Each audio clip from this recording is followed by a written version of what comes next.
Inaresto ng mga tauhan ng Criminal Investigation and Detection Group o CIDG ang dating officer in charge ng Department of Budget and Management Procurement Service na si Lloyd Christopher Lau sa Ecoland, Davao City nitong Miyerkules, September 18.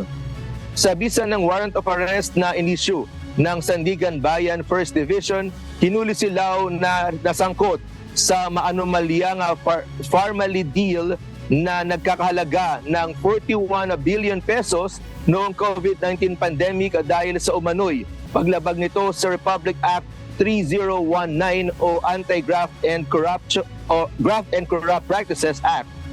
70,000 piso lang naman ang itinakda ng Sandigan Bayan na piyansa.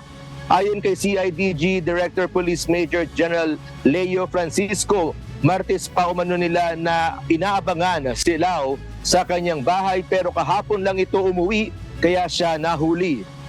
Lumabas ito kahapon. So kagad ko itong pinaserve.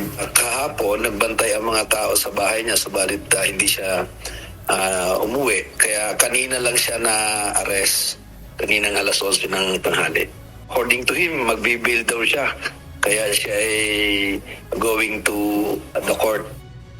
Welcome naman kay Senador Risa Hontiveros ang paghuli kay Lau. Ngayong nasa kamay ka na ng batas, aminin na rin sana kung sino nga ba ang mga big boss na may pakana at nakinabang sa korupsyon sa bilyong-bilyong COVID-19 funds. Kailangan managot si Attorney Lau at ang mga kasabwat niya sa pang-aabuso at pagkamkam sa kaban ng bayan. Habang maraming Pilipino ang may sakit, nagugutom at walang hanap buhay noong kasagsagan ng COVID-19 pandemic.